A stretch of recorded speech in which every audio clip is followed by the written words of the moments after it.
आदाब नाज़रीन, उर्दू ख़बरों में आप सभी का खैर मक़दम है। आप सभी को होली की बहुत बहुत मुबारकबाद। सबसे पहले नज़र डालते हैं अहम सुर्खियों पर।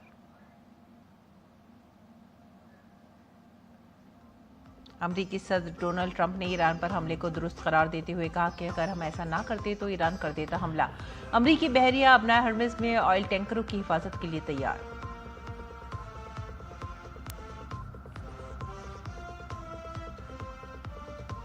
ईरान ने खलीजी ममालिक में हमले किए तेज, जबकि इसराइल ने पूरे ईरान में शुरू किए हमलों की बौछार।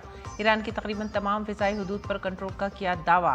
भारत ने अपने शहरियों की हिफाजत को बताया अवलीन तरजीह।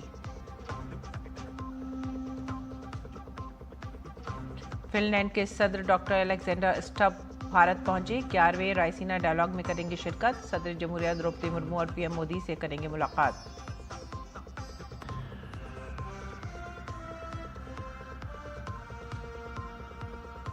मुल्क भर में जोशो खरोश से मनाई जा रही है होली। रंगों में डूबा पूरा मुल्क। सदर जमहूरिया और नायब सदर जमहूरिया ने हमवतनों को दी होली की मुबारकबाद।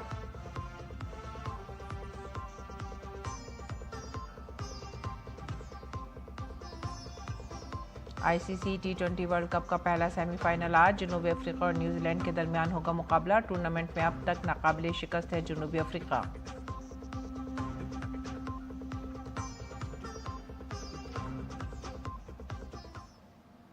खबरें अब तफसील से। ईरान, इसराइल और अमेरिका के दरमियान तनाज़ा जारी है। फ़िज़ाई हमलों के दरमियान ईरान ने एक बार फिर मिसाइल हमले किए हैं, ताहम इन मिसाइलों को इसराइल ने रोक दिया है। ईरान ने इसराइल के मगरबी किनारे और तल अवीव को निशाना बनाते हुए हमले किए, लेकिन इन मिसाइल हमलों को इसराइल ने नाकाम बना दिया। 28 फरवरी से जारी यह जंग अब 5वें दिन में दाखिल हो चुकी है और हर गुजरते दिन के साथ मज़ीद शदीद होती जा रही है।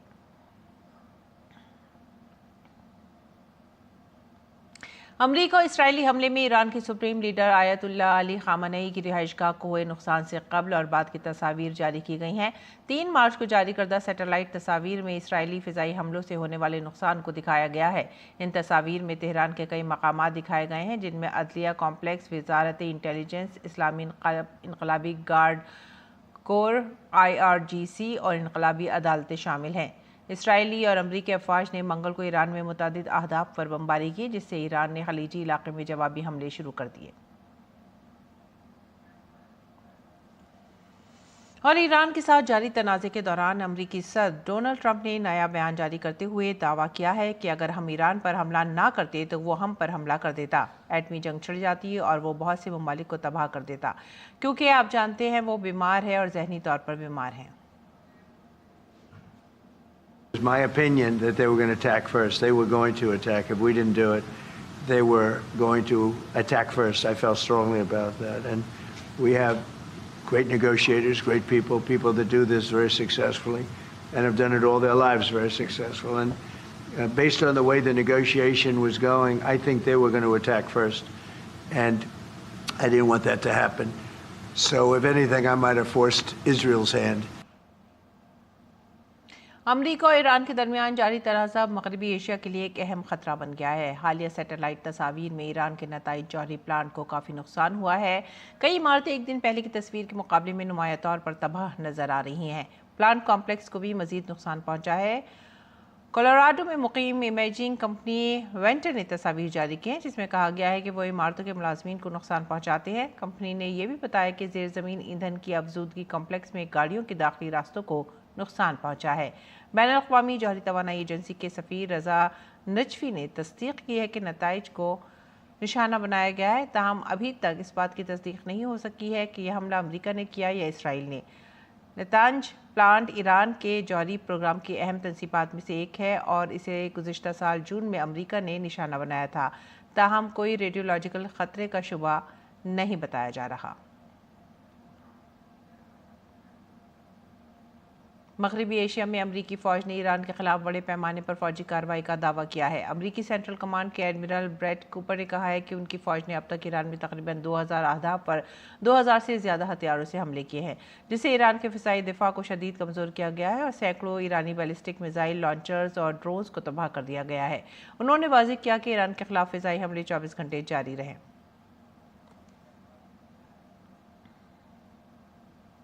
और ईरान पर अमेरिका के मुश्तरका हमले के बाद मगरबी एशियाई ममालिक ने बढ़ती कशीदगी पर तशवीश का इजहार किया है।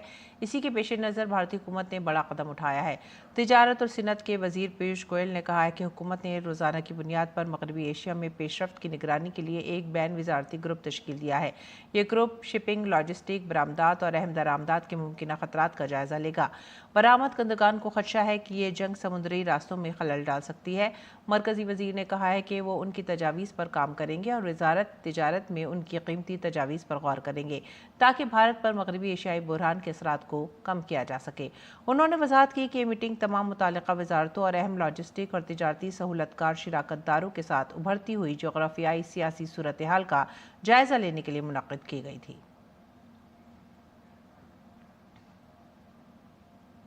अमरीका, इसराइल और ईरान के दरमियान जारी जंग के दरमियान खलीजी ममालिक में हालात बदस्तूर कशीदा हैं। बैनुल-अक़वामी परवाज़ों को मुतासिर किया गया है, जिससे बहुत से भारतीय मुसाफिर दुबई में फंसे हुए हैं। भारतीय हुकूमत के इक़दाम के बाद इन मुसाफिरों को खुसूसी इंतज़ामात के तहत मुंबई के छत्रपति शिवाजी महाराज इंटरनेशनल एयरपोर्ट पर लाया गया।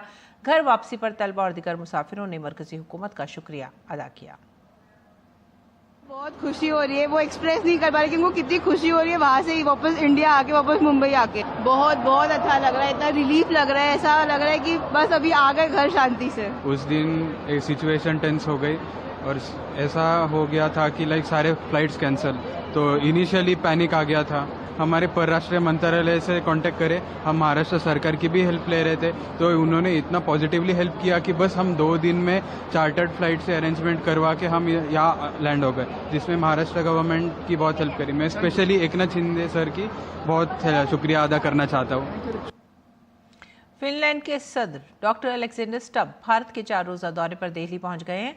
एयरपोर्ट पर उनका शानदार इस्तकबाल किया गया और गार्ड ऑफ ऑनर पेश किया गया। वो 7 मार्च तक भारत में रहेंगे।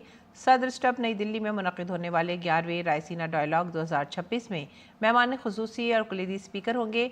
4 रोज़ा दौरे के दौरान फिनलैंड के सदर और वज़ीर आज़म नरेंद्र मोदी मुख्तलिफ शोबों में 2 तरफ़ा ताउन को मजबूत बनाने पर तबादला ख्याल करेंगे। वो सदर जमहूरिया द्रौपदी मुर्मू, नायब सदर जमहूरिया CP राधाकृष्णन और वज़ीर ख़ारजा S जयशंकर से भी मुलाकात करेंगे। सदर अलेक्जेंडर के साथ एक आला सतही वफ्द भी आया है, जिसमें फिनलैंड के वज़रा, आला हुक्काम और कारोबारी रहनुमा शामिल हैं। मौजूदा ओहदा संभालने के बाद सदर स्टब का ये भारत का पहला दौरा है। भारत और फिनलैंड मुश्तरका जमहूरी इक़दार पर मबनी गर्मजोशी, दोस्ताना और कसीर जहती ताल्लुकात से लुत्फ़अंदोज़ होते हैं। सदर स्टब का ये दौरा मुख्तलिफ शोबों में 2 तरफ़ा ताउन को मज़ीद मजबूत बनाने और बाहिमी रवाबित को बढ़ाने के लिए दोनों ममालिक के मुश्तरका अज़्म की अक्कासी करता है।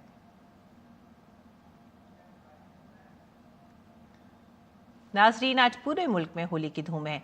कहीं लोग एक दूसरे को रंगों से रंग रहे हैं, तो कहीं मिठास की खुशबू से हर घर महक रहा है। कहीं ढोल की थाप है, तो कहीं नाच गाना, कहीं रिवायती गानों की आवाज़ें गूंज रही हैं। होली भारत का सकाफती त्यौहार है, जहां रिवायती सकाफत देखने को मिलती है। होली का रिवायती त्यौहार हर दिल को रंग देता है। बिहार की आमद के साथ फागुन पूर्णिमा को वसंत ऋतु की आमद के साथ इसे मनाया जाता है, यानी पूरा चांद मुकम्मल होने पर ही इसे मनाया जाता है। सिर्फ रंगों का त्यौहार ही नहीं, बल्कि अवामी ज़िंदगी, रिवायत और इज्तिमाई खुशी की भी अलामत है।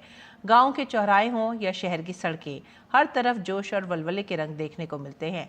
ये त्यौहार बाहिमी मेलजोल और समाजी हम आहंगी का मौका फराहम करता है। होली के मौके पर लोग पुराने इख्तलाफात को भूल जाते हैं, गले मिलते हैं और अपने रिश्तों की तजदीद करते हैं।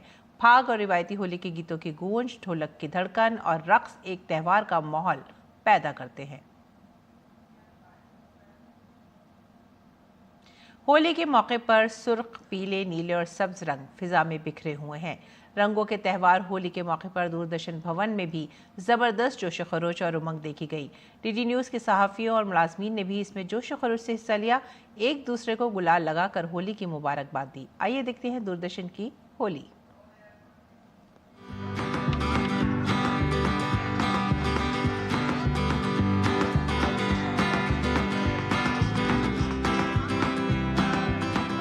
बहुत अच्छा माहौल है। होली का मौका है तो DD न्यूज़ का परिवार भी होली मना रहा है। सबके परिवारों को होली की ढेर सारी शुभकामनाएं। दूरदर्शन का परिवार होली मना रहा है, सबको होली की शुभकामनाएं। हैप्पी होली। हम सभी शांति, सौहार्द और भाईचारे के साथ होली मना रहे हैं। पूरे देश को होली की बहुत बहुत शुभकामनाएं। तो बहुत अच्छा लग रहा है, आज जो DD परिवार है पूरा मिलके होली मना रहा है यहाँ पर।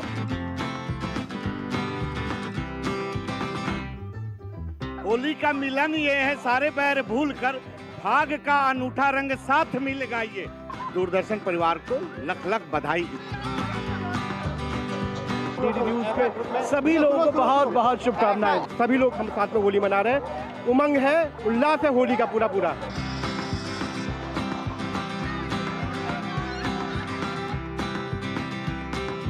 डीडी न्यूज परिवार की तरफ से सभी देशवासियों को होली की शुभकामनाएं।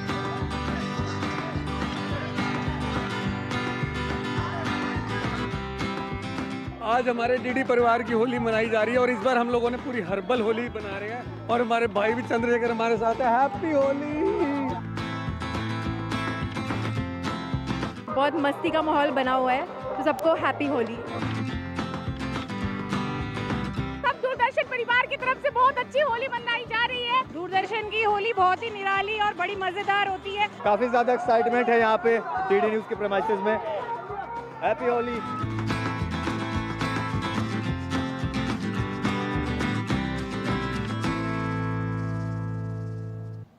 उमंग और जोश के रंगों से रंगा पूरा मुल्क। सदर जमहूरिया द्रौपदी मुर्मू ने होली के मौके पर मुल्क को अपनी मुबारकबाद दी है। अपने पैगाम में सदर जमहूरिया ने कहा, होली के पुरमसरत मौके पर मैं भारत और बैरून मुल्क मुकीम तमाम भारतीयों को दिली मुबारकबाद और नेक ख्वाहिशात पेश करती हूँ। होली खुशी और जश्न का त्यौहार है जो समाजी हम आहंगी का पैगाम देता है। ये त्यौहार समाज में मोहब्बत आम करता है और समाजी इत्तेहाद के जज्बे को तक़वियत भी देता है। होली तनव्वुर में इत्तेहाद की अलामत भी है। होली के रंग हर एक की ज़िंदगी में खुशियाँ लाएं और हम मिलकर एक तरक्की याफ्ता मुल्क की तामीर में अपना ताउन दें।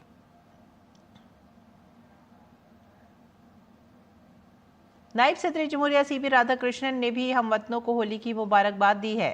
नायब सदर जमहूरिया ने एक्स पर लिखा, होली मुबारक। ये खूबसूरत त्यौहार बुराई पर अच्छाई की जीत और बाहर की आमद का जश्न मनाता है। हमारी तहजीब में एक नई शुरुआत, उम्मीद और जोश का निशान भी है। हमारी भरपूर रिवायात में गहरी जड़ें होली भाईचारे, बाहिमी एहतराम और मुश्तरका खुशी की नुमाइंदगी करती है, जो हमारे माशरे के ताने बाने को मजबूत करती है। होली के रंग हर दिल को खुशी और नई तवानाई से भर दें। दुआ है कि ये मुबारक त्यौहार हमें बाहिमी मोहब्बत, हम आहंगी और ताउन के जज्बे के साथ मजीद जामे, पुरअमन और विकसित भारत की तामीर की तरफ एक साथ आगे बढ़ने की तरगीब दे।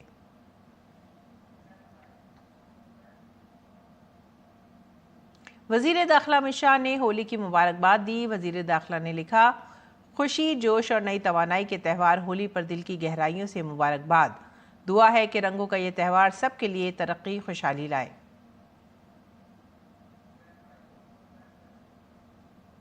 पूरा मुल्क होली के रंगों में रंगा हुआ है। फागुन के आगाज़ के साथ ही हर तरफ होली के रंग नज़र आने लगते हैं। ये मौसम बहार का त्यौहार वाकई काबिल ज़िक्र है। हर उम्र के लोग अपनी अपनी दिलचस्पी के मुताबिक इस त्यौहार को मनाते हैं। चूँकि ये त्यौहार फागुन के महीने में होता है, इसीलिए इसे फाग भी कहा जाता है। जोश और खरोश का ये त्यौहार ना सिर्फ समाजी हम आहंगी और बाहिमी खैर सगाली को फ़रोग़ देता है, बल्कि दूसरों के दुख दर्द बांटने और बिखरी हुई इंसानी हसासियत को जोड़ने का सबक भी सिखाता है।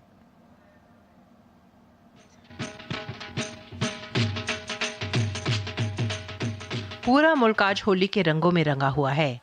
फागुन के आगाज़ के साथ ही हर तरफ होली के रंग नज़र आते हैं। ये मौसम बाहर का त्यौहार वाकई काबिल ज़िक्र है। हर उम्र के लोग अपनी अपनी दिलचस्पी के मुताबिक इस त्यौहार को मनाते हैं। चूँकि ये फागुन के महीने में होता है, इसीलिए इसे फाग भी कहा जाता है।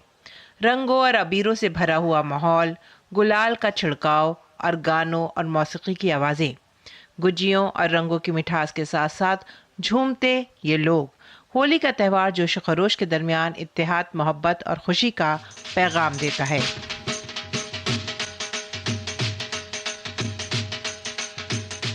यह त्यौहार जो हर साल फागुन के महीने के पूरे चांद को मनाया जाता है, बुराई और मोहब्बत पर अच्छाई की फतह की अलामत भी है। होलिका को जलाने और होली मनाने के पीछे एक कहानी है। होलिका दहन ख़ास तौर पर प्रहलाद की अफसानवी कहानी की वजह से काफ़ी मशहूर है। इसके ज़रिए होलिका की शक्ल में बुरी रूह की तबाही की अलामत बनाई जाती है और अक़ीदतमंद रूह की फतह का मुज़ाहरा किया जाता है। होलिका के दिन छोटी होली के नाम से भी जाना जाता है और अगले दिन रंगों के साथ इसे मनाया जाता है। होली के त्यौहार में जब हवा में गुलाल के रंग उड़ते हैं, चारों तरफ पिचकारियों की बारिश होती है, फागुन के गीत और रंगों में भीगते लोग आपसी मतभेद को भूलकर तल्खियों को मिटाने के बाद एक दूसरे को गले लगा लेते हैं और होली का रंग मिल जाता है दिलों के रंग से।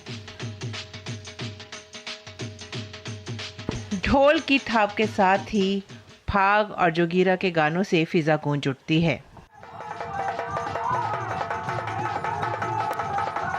होली के रंग चारों तरफ खुशियां फैला देते हैं। गांव हो या शहर, हर तरफ खुशी, हंगामा और जोश का माहौल है।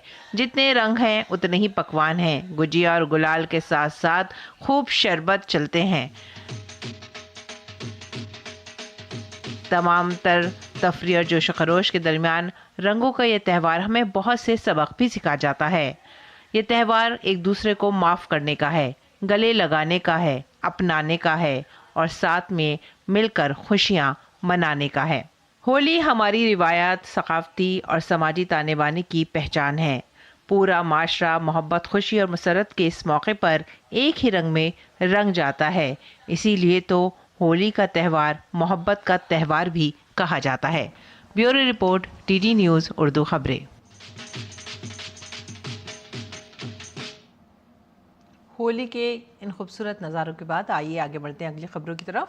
दीगर खबरों में पुलिस ने इंदिरापुरम इलाके में अमरोहा ज़िले के रहने वाले गुलफाम नामी एक मतलूब मुजरिम को हलाक कर दिया है।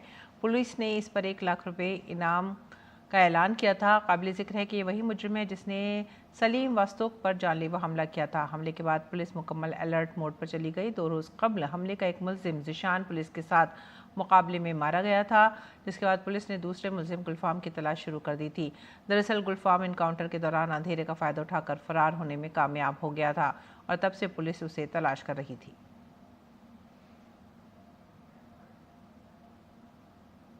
दिल्ली पुलिस ने जेल में बंद बदनाम ज़माना गैंगस्टर लॉरेंस बिश्नोई के वकील दीपक खत्री की गाड़ी पर फायरिंग करने वाले मुलजिम रोहित सोलंकी को गिरफ्तार कर लिया है।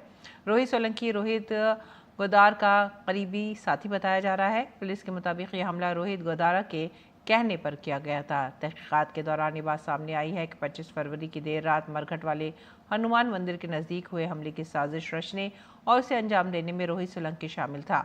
पुलिस का कहना है कि इस पूरी कार्रवाई के लिए दरकार लॉजिस्टिक सहूलियात भी रोहित गोदारा की जानिब से फराहम की गई थी। इस मामले में मुलविस दीगर मुलजिमान की तलाशी की जा रही है।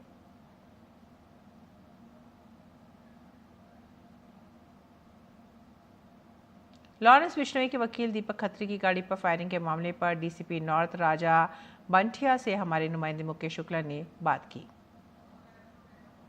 लॉरेंस बिश्नोई के वकील दीपक खत्री पर जानलेवा हमले के आरोपी को गिरफ्तार कर लिया है। नॉर्थ डिस्ट्रिक्ट के डीसीपी हमारे साथ मौजूद हैं। सर, कैसे उसको अरेस्ट किया आपने? कैसे ये पूरा का पूरा गैंग जो था वो लॉरेंस के खिलाफ एक्टिविटी कर रहा था? ये जो वारदात हुई थी पिछले मंगलवार को मरघट वाले मंदिर के बाहर, उसके बाद हमने वहाँ से जांच शुरू करी और कई सीसीटीवी कैमरे खंगाले गए और उसके अंदर हमें कुछ लोग दिखे जो सस्पिशियस थे। उनकी फिर शिनाख्त करके उस पर आगे बढ़े। इन्फॉर्मर्स की मदद ली गई और इसमें टेक्निकल सर्वेलेंस भी लगाया गया और काफ़ी और इन्वेस्टिगेशन करके हम लोग इस तक पहुँचे कि ये एक मुख्य आरोपी है उन सब में। और इसको फिर हम लोग इसकी नोन जो ठिकाने हैं वहाँ पे भी रेड्स की गई। इसके साथियों से पूछताछ करते हुए फाइनली हमको ये पता चला कि बीच में ये बैंकॉक भाग गया। फिर ये बैंकॉक से वापस आ गया। फिर बैंकॉक से वापस आके दिल्ली में माजरा आबास में छुपा हुआ था अपने एक दोस्त के पास, जहाँ से हमने इसको कल रेड करके गिरफ्तार किया है। तो ये बैंकॉक से आगे कहाँ भागना चाह रहा था? वहाँ से क्यों नहीं आगे इमिग्रेशन क्लियर कर पाया? क्या कुछ उसका बैकग्राउंड है? क्या नाम है? प्रीवियस कितनी इन्वॉल्वमेंट है? इसका नाम रोहित सोलंकी है और इसकी प्रीवियस इन्वॉल्वमेंट्स हैं। इसके अंदर मारपीट की भी है और गैम्बलिंग की भी है, क्योंकि ये है कि कपिल मान की बुक चलाता था पहले ये उसके बिहाफ पे, और उसके अंदर इसके ऊपर केसेस भी रजिस्टर्ड हैं। और इसका जो अभी तक प्लान है, जो पूछताछ में ये कह रहा है कि मैं बैंकॉक गया था और वहाँ पे इमिग्रेशन में इनसफिशिएंट फंड्स हो जाने की वजह से I was not able to fulfil conditions of immigration, that's why I was deported back. उस वजह से ये वापस कर दिया गया और आगे का इसका प्लान जो है वो अनक्लियर है। अभी हम लोगों को इन्वेस्टिगेशन में क्लियरली नहीं सामने आ रहा है। वो दुबई भी हो सकता है कि दुबई भी भाग जाए वहाँ से, क्योंकि वो पहले भी दुबई जा चुका है 2 बार। हो सकता है वो वहीं पे कुछ टाइम कंटिन्यू करता फिर वापस आता। जिस तरह से रोहित गोदारा लगातार अभी भी खत्री जो एडवोकेट है उनको इनका वॉर ऑफ एक्सचेंज चल रहा है, क्या लग रहा है कि ये कॉन्ट्रैक्ट किलिंग थी और अभी आगे भी वो लोग ट्राई कर सकते हैं, खत्री पर जानलेवा हमला कर सकते हैं, या उनकी जान को खतरा है? ये तो देखिए डेफिनेटली इसके अंदर तो पैसे तो दिए ही गए थे ये काम करवाने के लिए। अब आगे जो प्लान ऑफ एक्शन है वो तो एविडेंट ही है और उसके बेसिस के ऊपर आगे काम होगा भी। अभी कितने लोगों की और तलाश जारी है इसमें? अभी इसके अंदर हम लोग 4 लोगों की और तलाश कर रहे हैं। बिल्कुल, तो जिस तरह से आपने देखा कि एक की अरेस्टिंग हो सकती है और 4 लोगों की तलाश जारी है। कैमरा राधे श्याम के साथ मैं मुकेश शुक्ला, डीडी न्यूज़ दिल्ली। नाज़रीन, अब पेश है दिल्ली से शाये होने वाली उर्दू अखबारात का मुख्तसर जायजा।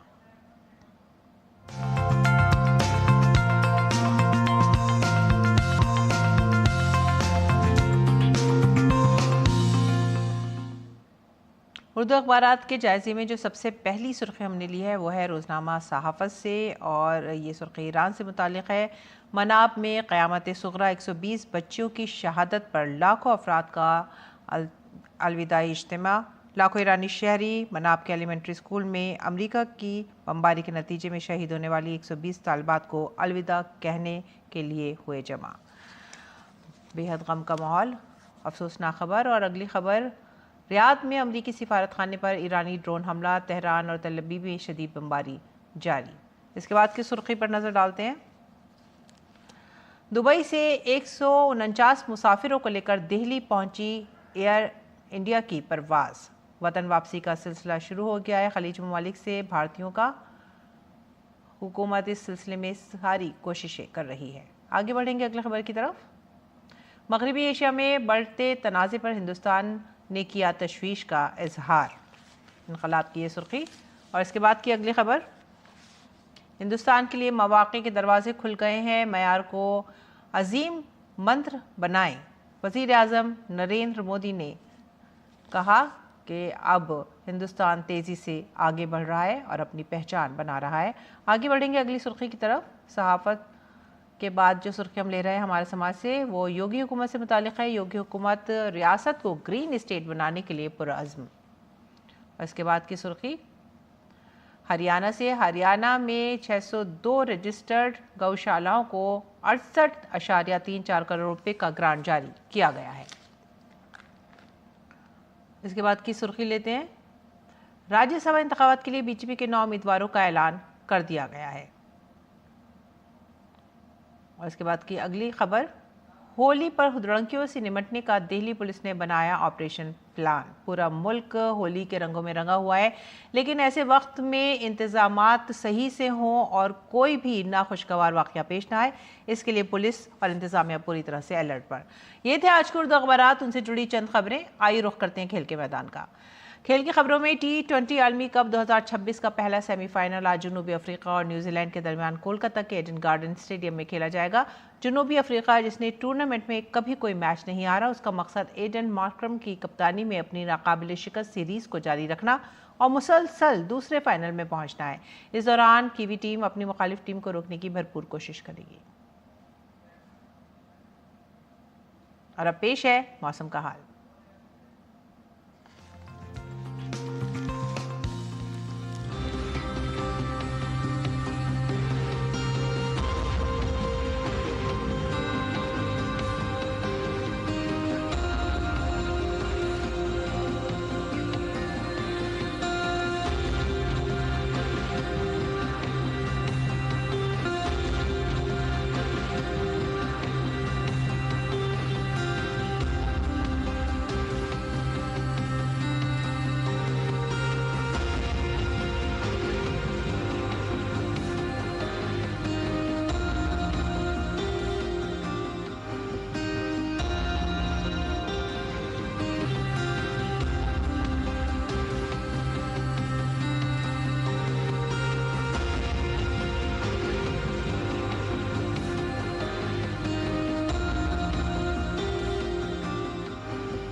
और इसी के साथ ही आप हमारी पूरी टीम को दीजिए इजाज़त। आदाब।